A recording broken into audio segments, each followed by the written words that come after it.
Bonsoir à tous, j'espère que vous allez bien. Bienvenue à ce live, ça c'est le live de l'année. Donc, le thème de ce live c'est la volonté de Dieu pour changer tes finances. La volonté de Dieu pour changer tes finances. Vous voyez, nous sommes en fin d'année et les gens sont en train de faire les bilans. Les gens sont en train de réfléchir, qu'est-ce qui a marché, qu'est-ce qui n'a pas marché.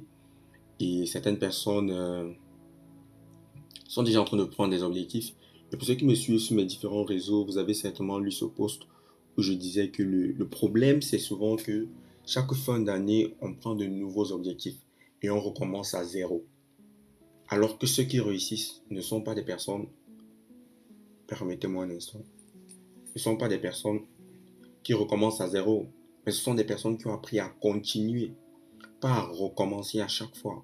Ce sont des personnes qui ont appris à continuer. Ça, c'est une chose. Et aujourd'hui, je vais enseigner, je vais chausser ma casquette prophétique.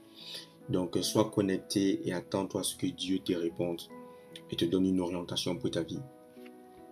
À côté de ça, j'ai remarqué que il existe beaucoup d'enfants de Dieu, beaucoup de chrétiens à qui Dieu a fait de grandes promesses. Dieu leur a dit, tu seras riche, tu seras grand, tu seras milliardaire, tu auras beaucoup d'argent, I will make your name great. Et ce genre de choses. Ça, il y a beaucoup d'enfants de Dieu qui sont dans ce contexte-là, ou alors dans ce système. Sauf que, à la réalité des faits, ils ne sont pas riches. Ils n'ont pas beaucoup d'argent. Matériellement parlant, ils survivent. Et on va se poser la question, qu'est-ce qui ne marche pas? Est-ce le prophète qui a prophétisé la mauvaise personne? Est-ce euh, l'homme de Dieu la mauvaise personne? Est-ce nous-mêmes, si c'est à nous que le Seigneur a parlé, est-ce qu'on a mal écouté de Dieu? 1 an, 2 ans, 3 ans, 4 ans, on est endetté, on est surendetté. La situation financière et matérielle de nos vies n'ont pas changé. Qu'est-ce qui ne marche pas? Mais quelle est réellement la volonté de Dieu en ce qui concerne les finances? Donc j'étais en train de dire que, quelle est donc la volonté de Dieu? Quel est le problème? Les amis, partagez le live, taguez vos amis, invitez les gens. Ce que je vais partager avec vous aujourd'hui, c'est la solution financière que Dieu a prévue pour toi, que Dieu a prévue pour quelqu'un. Taguez vos amis. Donc nous voilà comme ça, on se pose la question, qu'est-ce qui ne va pas? Qu'est-ce qui ne marche pas? Qu'est-ce qu'on n'a pas bien fait? Qu'est-ce qu'on n'a pas compris? Pourquoi les autres évoluent et moi je n'évolue pas?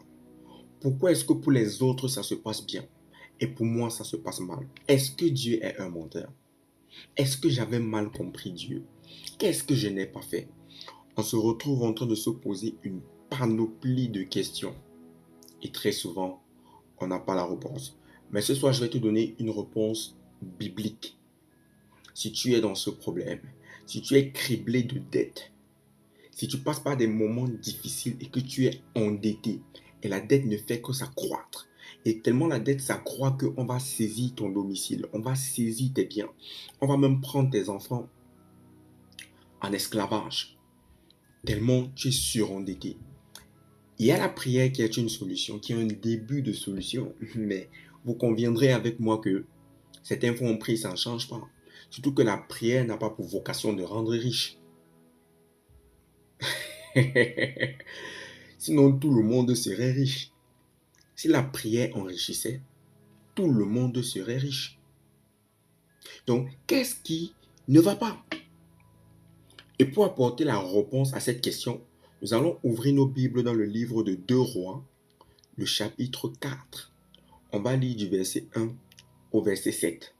Est-ce que quelqu'un peut m'écrire la référence biblique dans les commentaires pour que les autres qui nous prendront en chemin puissent voir la référence biblique? Bien, moi-même, je le ferai. Je le fais là pendant que je vais enseigner. C'est vrai que j'aime pas trop être dans les commentaires quand j'enseigne. 2 Rois 4. On va lire du verset 1.